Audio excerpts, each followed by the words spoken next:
जी हाँ, हमारे साथ जुड़ चुके हैं उत्तर प्रदेश के प्रभारी सैयद शागिर अली साहब। सैयद शागिर अली साहब, क्या मुझे सुन पा रहे हैं आप? जी बिल्कुल, आवाज क्लियर है आपकी। जी, उत्तर प्रदेश के प्रभारी Syed Shagir Ali Indian National Congress Party से हैं। जिस तरीके से मॉबलिंग का दौर शुरू हुआ है 2024 के इलेक्शन के बाद में, क्या लग रहा है क्यों ऐसे सूरत हाल पैदा हुए? क्योंकि अभी आपने दौरा भी किया है मेरठ के पास में जानी धौलडी में, तो क्या मतलब क्या संदेश है, क्यों इस तरीके की घटनाएं बढ़ती जा रही है उत्तर प्रदेश में? देखिए, सबसे पहले तो मैं पीड़ित परिवार के लिए, शोकाकुल परिवार के लिए अपने तरफ से दर्द और शोक बयान करता हूं। उनके साथ पूरी कांग्रेस परिवार उनके इस दर्द के घड़ी में उनके साथ खड़ी है। और रहा सवाल, इस वक्त सियासी बात करने के मूड में बिल्कुल नहीं हूं, क्योंकि ये जो निर्मम हत्याएं हो रही हैं चुनाव के जस्ट बाद, जी ये इनकी बौखलाहट है, इनकी फ्रस्ट्रेशन है। और इस फ्रस्ट्रेशन से बाहर आकर अब भी अगर वो इंसानियत की बात नहीं करेंगे तो उनको देश और भी करारा जवाब देने के मूड में आ चुकी है। जी मैं बता दूं आपको कि ये पिछले महीने की बात है। जी ये आपका निवाड़ी थाना आता है गाजियाबाद में, जी गाजियाबाद कमिश्नरेट में। जी निवाड़ी थाना में कुछ चंद एक परिवार है वहाँ के, वो मेरठ के रहने वाले, जानी थाना क्षेत्र के रहने वाले लोग हैं। जी जो जानकारी मिली, कल मैं अपने राष्ट्रीय अध्यक्ष श्री इमरान प्रतापगढ़ी जी के निर्देशानुसार, जी राहुल जी के कुशल नेतृत्व में कल मैं डेलीगेशन लेके वहां पहुंचा। जी तो जो जानकारी मिली और पहले से जो जानकारी मिल रही थी, तो ये लोगों ने तो बहुत तरह की बात की, लेकिन मुझे ऐसा लगता है कि माहौल खराब होने के कारण जी ये बाद में सोची समझी साजिश बन गई। जी क्योंकि इन लोगों का छोटा सा विवाद हुआ था, बाग ले रखा है इन्होंने आम का, जी जो कि गाजियाबाद कमिश्नरेट में पड़ता है। जहां वारदात हुई वो गाजियाबाद में है, जी और उसके बॉर्डर पे लोनी, ये आपका जानी थाना पड़ता है। जी तो वहां के वो रहने वाले हैं। मैं उनके आवास पे गया था, जी क्योंकि बाग पे ऑलरेडी पानी वानी काटने के किस चक्कर में वो बहस होकर के, और लास्ट में जो भी माहौल चल रहा है हिंदू मुस्लिम का, उसको जी कलर चेंज करते हुए उन लोगों ने जी किसी के बहकावे पे आकर के, जी वहां कोई स्वामी और बाबा का भी कोई स्टेटमेंट प्रवचन कुछ दिन पहले हुआ था। जी तो इस तरह की बातों की जानकारी मुझे मिली है, और उन लोगों ने फिर आकर के इन लोगों की हत्या कर दी, अंधाधुंध गोलियों की बौछार करी, जी जिसमें एक पिता और दो पुत्र को गोली लगी जबरदस्त तरीके से। जी पिता ऑन स्पॉट डेथ हो गया, ये जिनका पप्पू नाम था, जी और दूसरे हाफिज थे, शहनवाज साहब, जी तो उनकी भी मृत्यु वहीं हो गई। जी तीसरे तीसरे शख्स जो 7-8 गोलियां लगी उनको, जी वो अभी भी हॉस्पिटलाइज हैं और जिंदगी और मौत की लड़ाई लड़ रहे हैं। जी तो मैं इस तरह के गंदे वारदात करने वालों को आगाह करना चाहता हूं जी कि कांग्रेस पार्टी ने अंग्रेजों को नहीं बख्शा था। जी इस देश की शांति, एकता और अखंडता पे जो भी उंगली उठाएगा, उसकी जी उंगली को काट दी जाएगी। वो इस जी तरह के वारदात को, घटना से पहले, घटना घटित होने के पहले अपने आप को संभाल लें। जी और पुलिस प्रशासन का रोल हालांकि अभी तक तो बेहतरीन रहा है। जी वहाँ के डीसीपी विवेक चंद यादव जी हैं, उनको मैंने संपर्क करने की कोशिश की थी, जी किसी कारणवश संपर्क नहीं हो पाई है। मैं जी अजय मिश्रा जी, कमिश्नर साहब से ये रिक्वेस्ट करूंगा कि जी वो 5 अरेस्टिंग हो चुकी है, 2 और अरेस्टिंग बाकी है, जी वो यथाशीघ्र अरेस्ट कराएं। जी पीड़ित परिवार को, उनको तसल्ली के लिए, न्याय दिलवाने के लिए इस काम को तो प्राथमिकता देके करवाएं। जी उसके बाद सुरक्षा की, उनके साथ जो अच्छे प्रबंध है, एक जी दो सिपाही जाते हैं कहीं से, वो 2-3 घंटा बैठ के चले आते हैं। ये बाग में भी नहीं जा पा रहे हैं, इनका इन्वेस्टमेंट वहां हुआ है। जी और घर का कमाने वाला इकलौता व्यक्ति जो कि ईश्वर को प्यारा हो गया है, जी तो उनके सुरक्षा के इंतजाम करें, कुछ परमानेंट इंतजाम करें, जी ताकि उन लोग अपने निर्भीक होकर के, जो बचे हुए जान है परिवार के, जी वो बाग में जा सके और अपने काम को आगे बढ़ा सके, ताकि इनके ऊपर दोबारा हमला ना हो। ये चश्मदीद भी हैं। जी और मैं यही कहना चाहूंगा कमिश्नर साहब से कि वो अपने अच्छे सोच विचार को दिखाते हुए जी इनके हित में और सुरक्षा के दृष्टिकोण से न्याय करवाने की कृपा करें। नहीं, जिस तरह से ये साहब आप देख रहे हैं कि जिस तरह एक मोहब्बत, एक भाईचारा खत्म हो रहा है, जरा जरा सी बातों पर इस तरह मतलब बिल्कुल सरेआम किसी को गोलियों से मार दिया जाता है, तो ये मतलब इसके पीछे क्या लॉजिक लग रहा है? मतलब ऐसा क्यों, क्या नजर आ रहा है, क्या देख पा रहे हैं आप? क्योंकि जिस तरीके से अभी आपके राष्ट्रीय अध्यक्ष अल्पसंख्यक विभाग के इमरान प्रतापगढ़ी जी ने भी संसद में ये मुद्दा बड़ी जोरों शोर से उठाया, जिस तरह मॉनिटरिंग कई जगहों पर हुई है, तो सहारनपुर में 3 लड़कों के साथ जो क्या नाम छत्तीसगढ़ में हुई थी, वहां पर भी अभी मुझे काफी मतलब ये आया है कि जो संसद में इमरान प्रताप बड़ी ने मुद्दा उठाया है। तो ऐसा मतलब ये जो प्यार मोहब्बत को इस तरीके से बंटवारा किया जा रहा है, इसके पीछे क्या कोई साजिश है? क्या भाईचारा तोड़ने की एक रणनीति है? क्या मानते हैं आप? देखिए, ये स्पष्ट है, देश ने इसका जवाब अभी हाल के चुनाव में दे दिया है। और हम सब राहुल गांधी जैसा कहते हैं कि हमारे सारे लोग, हमारे सारे कार्यकर्ता बब्बर शेर हैं। और राहुल गांधी जी के नेतृत्व में मणिपुर से लेकर के कश्मीर, कन्याकुमारी, देश के चारों कोने में हम लोग इस अन्याय के खिलाफ आवाज उठा रहे हैं, लड़ रहे हैं और मोहब्बत की दुकान कंटिन्यू खोलते जा रहे हैं। ये भाजपा की बौखलाहट है। मैं उन्हें पुनः ये बताना चाहता हूं और उन्हें ये चेतावनी देना चाहता हूं कि इंसानियत से ना खेलें, मोहब्बत से ना खेलें। ये देश मोहब्बत से ही चला है और मोहब्बत से ही चलेगा। इसलिए वो रुक जाएं, थम जाएं। लोगों का बेवजह का मकान तोड़ना, घर से बेघर करना, ये कुल मिला के अन्याय भी है और पाप भी है। अगर वो धर्म के दृष्टिकोण से भी देखें तो वो घोर पाप कर रहे हैं और पाप का सजा रावण को भी मिला था, जो दुनिया जानती है। तो मैं चाहता हूं कि ये शांतिपूर्वक देश में डेवलपमेंट के काम करें और जितने भी पीड़ित लोग हैं उनको उचित मुआवजा देने का काम करें, ताकि उनका लालन पालन पोषण ठीक तरीके से हो सके। और रहा सवाल ये धौलडी वाला मामला, जो अभी निर्मम हत्या की गई है, तो इन्हें सुरक्षा का चौक चौबंद प्रबंध जरूर कराएं, क्योंकि जैसा कि इन्होंने कल बताया कि इन लोगों के जान पे खतरा बना हुआ है। जी।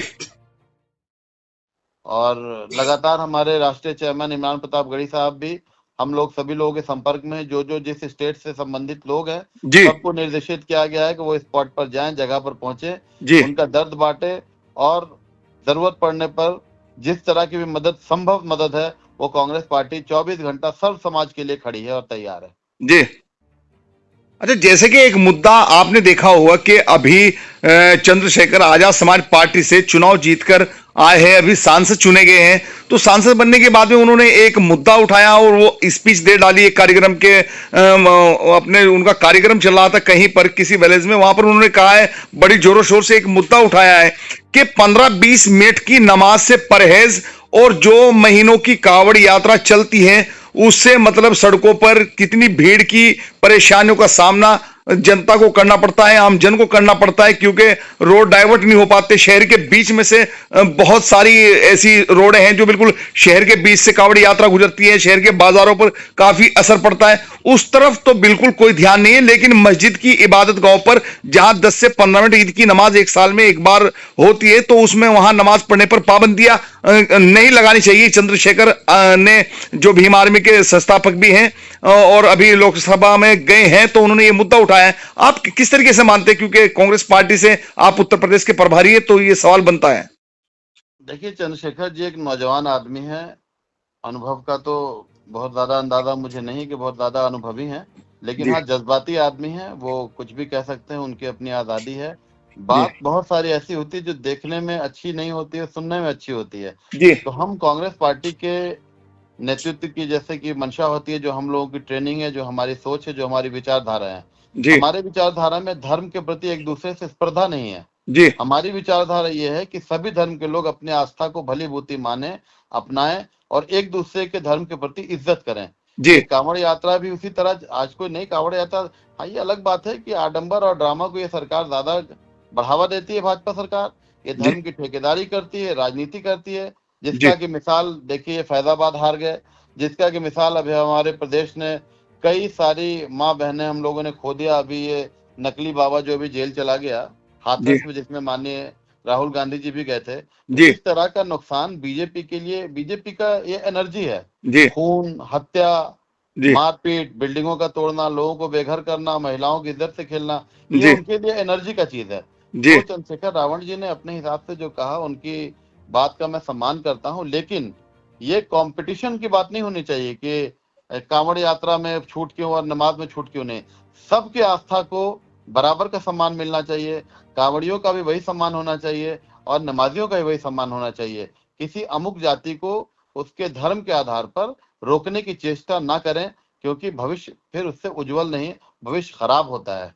जी। ईश्वर भी देखता है। जी। आज आपको पता है कि जिस तरह राजस्थान का बजट आया है सैयद शाकिर अली साहब, तो बजट में आज एक चीज जो है बड़ी मतलब चर्चाओं का विषय बना हुआ है कि जिस तरीके से राजस्थान सरकार ने बजट में एक मंदिर में 100 करोड़ रुपए का खुलासा किया है कि 100 करोड़ रुपए वहां पर दिए गए और 600 मंदिरों में 13 करोड़ रुपए दिए गए। 13 करोड़ रुपए इसलिए 600 मंदिरों में दिए गए कि वो वहीं पर ही जिस कार्यक्रम को किया जाएगा उस कार्यक्रम का वहीं पर ही आनंद ले सके और उस कार्यक्रम में मतलब ज्यादा भीड़ उधर ना जा सके। लेकिन जो 100 करोड़ रुपए एक मंदिर में दिए गए बजट सरकार की बजट में से, किस तरीके से देख रहे हैं आप?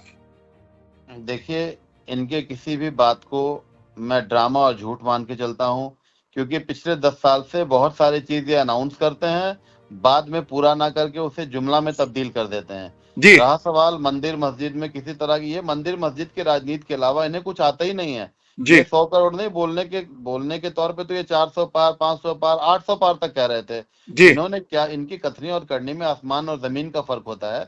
बस जी मंदिर शब्द यूज करके ये देश के इमोशन से खेलना चाहते हैं, जी लेकिन देश ने इन्हें सबक सिखाया, ये समझ नहीं पा रहे हैं। जी नहीं समझ पा रहे हैं तो इसका रिजल्ट इनके सामने बहुत शीघ्र ही होने वाले कई राज्यों के चुनाव में जी रिजल्ट इनके सामने आएगा। जी और फिलहाल तो मैं अपने आप को उत्तर प्रदेश पे केंद्रित करते हुए कहूंगा कि जो निर्मम हत्याएं हो रही हैं, जानबूझ के साजिशों के तहत हत्याएं की जा रही हैं, इन चीजों को तत्काल प्रभाव से रोका जाए, जी अन्यथा इसका रिजल्ट बहुत ही बुरा आने वाला है। समाज दूषित हो रहा है, समाज को ना गंदा करें। जी। जैसे आपने देखा होगा कि मतलब उत्तर प्रदेश में भी और मतलब अभी उपचुनाव होने वाले हैं और आज आज 13 सीटों पर उपचुनाव चल रहे हैं। आज वोटिंग हो रहा है। क्या मानने हैं इन 13 जो जगहों पर उपचुनाव हो रहा है, क्या रिजल्ट आने वाला है?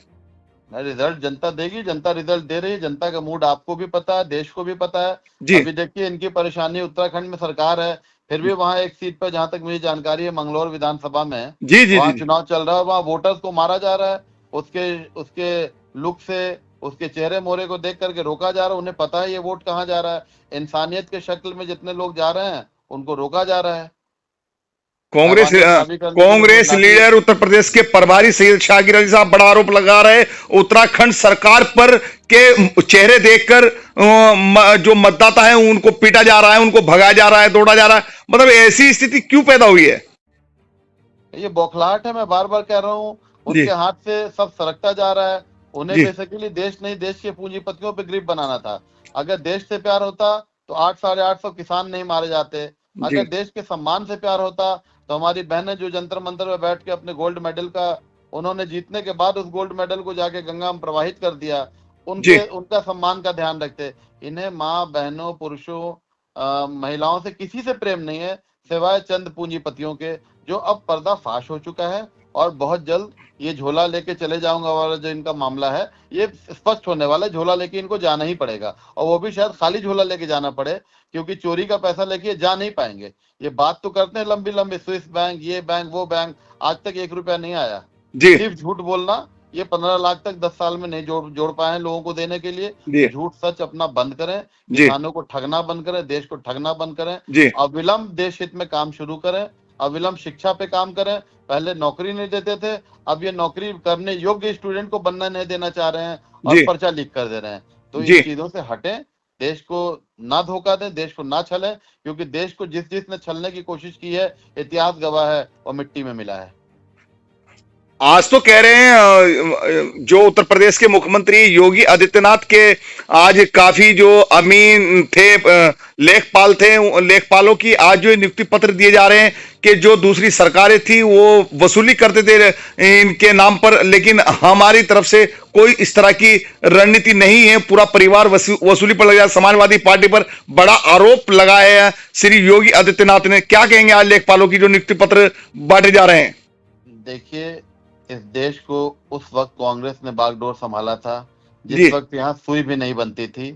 इस देश को उस वक्त कांग्रेस पार्टी ने संभाला था आजादी के बाद, इसके आजादी के बाद, जब जी यहाँ शिक्षण संस्थान नहीं थी, सारा चीज तहस नहस हो गया था। जी तो कांग्रेस की तो वो बात ना करे। जहां तक रहा सवाल अखिलेश यादव जी पूर्व मुख्यमंत्री की बात कर रहे हैं, जी तो उन्होंने जो कार्य किया है, जी उस कार्य के 10% तक भी पहले पहुंच जाए, उसके बाद उनकी बुराई करें, और जी कांग्रेस तक तो सोचने की भी चेष्टा ना करें। जी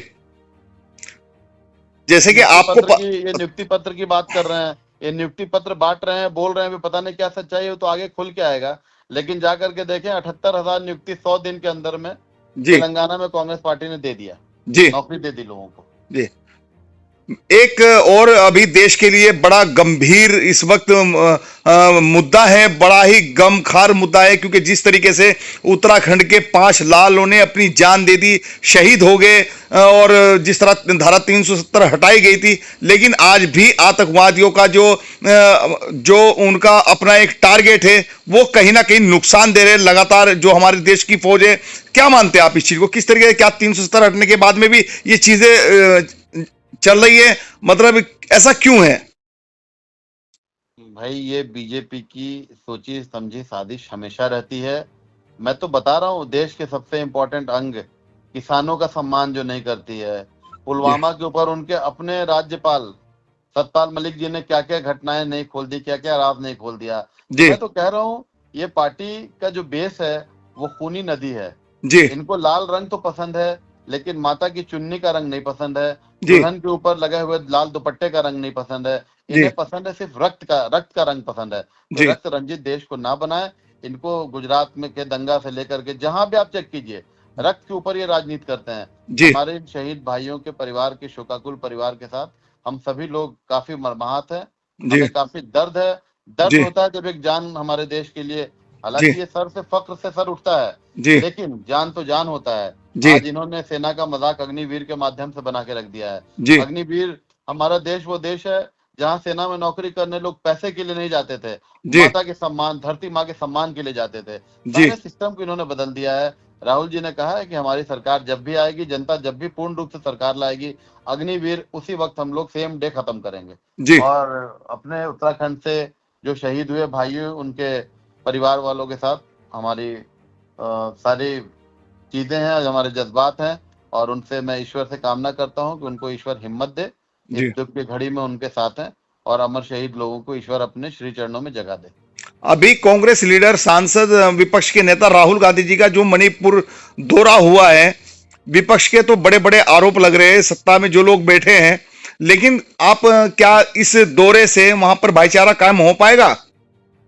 देखिए, मणिपुर आग में झुलस चुका था। जी मणिपुर का नाम अग्निपुर हो चुका था। जी आज राहुल जी के जाने से लोगों में हौसला आया, हिम्मत आया है। जी वो अपने दर्द को भूल करके जो हो चुका वो हो चुका, वो जी सही दिशा में चलना चाह रहे हैं। जी लेकिन ये सत्ता, इसे तो अग्नि से प्रेम है, इसे जी तो रक्त से प्यार है। जी ये चाह नहीं रही कि चीजें खराब हो, इसलिए आरोप लगाना तो इनका काम है। ये हम्म आरोप ना लगाएं, आरोप वो लगाते हैं हम्म जो विपक्ष में होते हैं। जी ये तो काम करें, जाके जी चीजों को सुचारू ढंग से चलाएं, जी देश के दर्द को समझें, देश के सभी माता एवं बहनों को अपने भाई बहन समझें, जी और देश में को अपना परिवार समझ के चलाएं। ये जी आरोप ना लगाएं, जी वहां की स्थिति को संभालें। जी प्रधानमंत्री तो वहां नहीं पहुंचते हैं, जी लेकिन कहीं पूजा करने जाएंगे तो वहां 10 कैमरा लेके पहुंच जाएंगे। जी अपने पिकनिक स्पॉट ना बनाएं, जी ये जाएं, जी जा करके लोगों के दर्द को बांटें।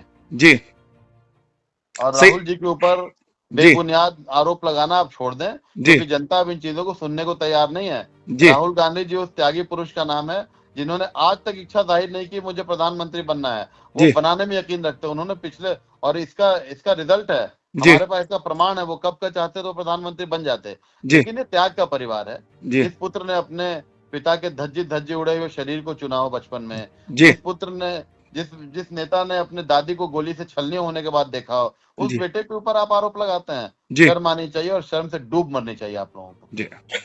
सैयद शाकिर अली साहब, आपने शाह अलर्ट में इतना समय दिया है, हम आपके बहुत बहुत शुक्रगुजार हैं, और आगे भी आपसे चर्चा रहेगी जारी।